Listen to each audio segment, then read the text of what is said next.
அனைவருக்கும் வணக்கம்.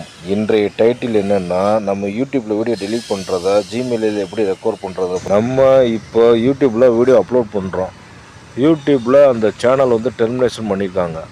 அந்த டெர்மினேஷன் பண்ணதில் அந்த வீடியோ நமக்கு எங்கே இருக்குதுன்னு தெரியாது. மறுபடியும் யூடியூப்பில் தேடி பார்த்தாலும் நீங்கள் வேறு ஒரு இதுதான் சேனல் யூஸ் பண்ணிக்கலாம்னு சொல்லி ஒரு ஆப்ஷன் போட்டிருப்பாங்க. அதை யூஸ் பண்ணக்கூடாது. ஆனால் நான் யூஸ் பண்ண வீடியோலாம் மறுபடியும் ரெக்கார்ட் பண்ணி எடுக்கணுன்ற ஆப்ஷன் தான் நம்ம இன்றைக்கி பார்க்க போகிறோம். முதல்ல என்ன பண்ணணுன்னா, ஜிமெயில் ஆப்ஷனுக்குள்ளே போங்க. ஜிமெயில் ஆப்ஷனில் போயிட்டு மேலே கார்னரில் 3 டாட் இருக்கும், அதை கிளிக் பண்ணுங்கள். ட்ராஷ்னு ஒரு ஆப்ஷன் இருக்கும், அதை கிளிக் பண்ணிங்கன்னா நம்ம என்னென்ன வீடியோலாம் போட்டிருக்கோம், எவ்வளோ வீடியோ இருக்குன்றது வரும். அதை அப்படியே டவுன்லோட் பண்ணி எடுத்துக்கலாம். கரெக்டாக நீங்கள் போட்டிருக்க வீடியோ 6 மாதத்துக்குள்ளே ரெக்கார்ட் பண்ணி எடுத்திங்கன்னா தான் அந்த வீடியோ ஃபுல்லாக உங்களுக்கு கையில் கிடைக்கும், இல்லைன்னா கிடைக்காது. இதுதான் அந்த ஆப்ஷன். இது நம்ம ஆட்டோமேட்டிக்காக டவுன்லோட் பண்ணி ஸ்டோர் பண்ணி வச்சுருக்கோம் இமெயிலில்.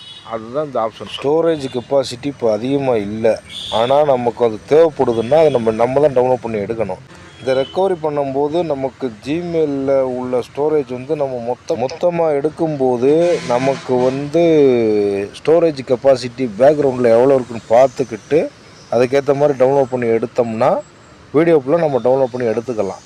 அதுக்கப்புறம் நம்ம அப்லோட் பண்ணுற ஆப்ஷனை புதுசாக வீடியோ அப்லோட் பண்ணுறதுக்கு நம்மளுடைய சேனல் நேமை மாற்றி வீடியோ அப்லோட் பண்ணி யூஸ் பண்ணிக்கலாம். இதுதான் அதனுடைய ஆப்ஷன். அனைவரும் நமது சேனலை சப்ஸ்கிரைப் செய்து பயனடையுமாறு கேட்டுக்கொள்கிறோம்.